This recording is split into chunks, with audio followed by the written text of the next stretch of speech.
You know, that's not what this verse says. I used to, when I first read it, I think, oh yeah, that's true. There's 4 of us boys that were born a year apart, and we fought all the time, but that's not what this verse is saying. What this verse is saying is a friend loves at all time, and but a brother is born for adversity. When things are really hard, when you're really in trouble, that's when your family kicks in. That's when your brothers kick in. That's one of the things that we want to teach. That's one of the things that we want to impress on our children, that we are family. One of the things I remember with my brothers, I remember fighting with my brother Leroy, and I was really mad at him. And we were in high school, and I forgot why we were mad, but I was just kind of bugged with him.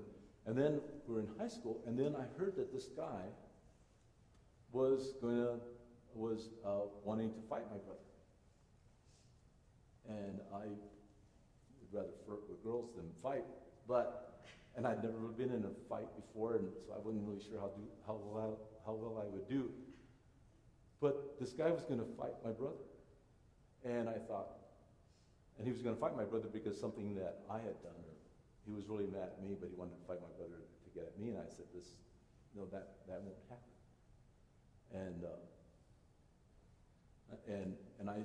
It was a time of adversity that this is the way I was raised, that your family, even though I was mad at Leroy, I wasn't going to let anybody go after my family. And that's how my dad was with us.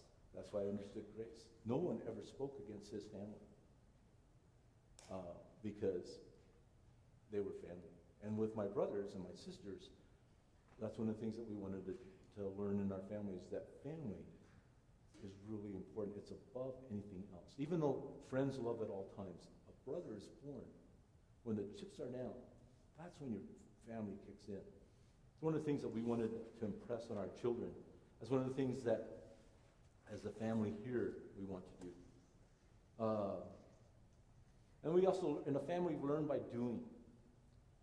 In the church here, one of the things that one of our big ideas is active learning. It's not just learning here.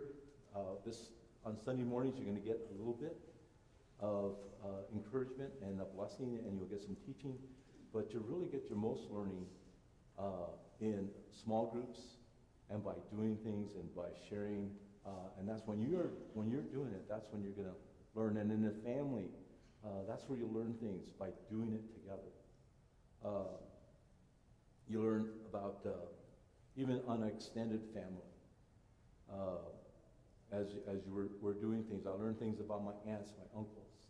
I learned about other families that we were with, cousins that we were with. We learned a unity. We had an identity.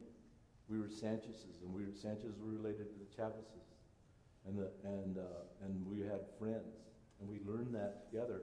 And that goes to we weren't just our little family, but it extended beyond that. And and our family was different from the other families. I remember some of my cousins, they didn't have to work every Saturday. In our family, Saturday was work. And we'd say to my dad, I'd say, well, Dad, I ride my bike on Saturday. How come they get to ride their bikes on Saturday? He says, how come we have to work? He says, because that's what Sanchez's do on Saturday. And they can do that. That's fine. But with our family, this is what we do. But we're still, he didn't speak badly of them. They were just a different family. And so I learned about unity. People can be different, but you can still be united with them. And in our church, one of the things that we're about is city unity. Our church is different. It's a different family from other families. They do things differently in one church than we do in our church. But this is who we are. It's important, even as in a family, to establish an identity of who we are. This is what Sanchez's do. I remember one of my daughters came home from college, and she had a pack of cigarettes in her purse, and her purse is open, and cigarettes, that pack of cigarettes was on the top there, and I looked at that, and I said, Sanchez's don't smoke cigarettes. And she said, okay. And that was it. We smoked cigars.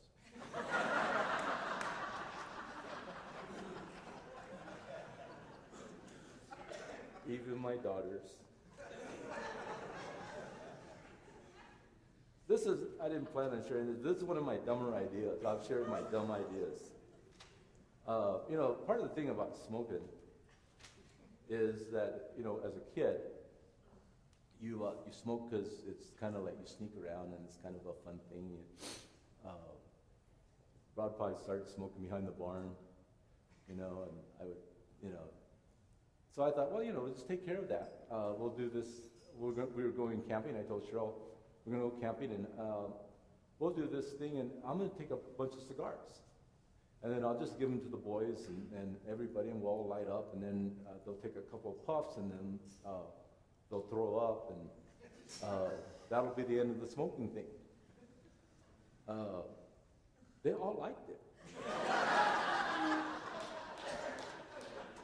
Lucas, they didn't all smoke all the cigars, but Lucas went around and picked up all the cigar butts.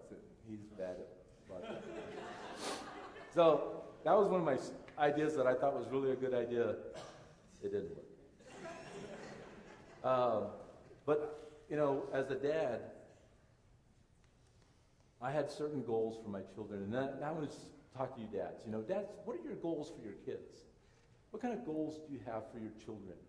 One of my goals for my children was that by the time that they were high school age, that they would be able to stand on their own and be able to defend their faith and know what they believed and why they believed it.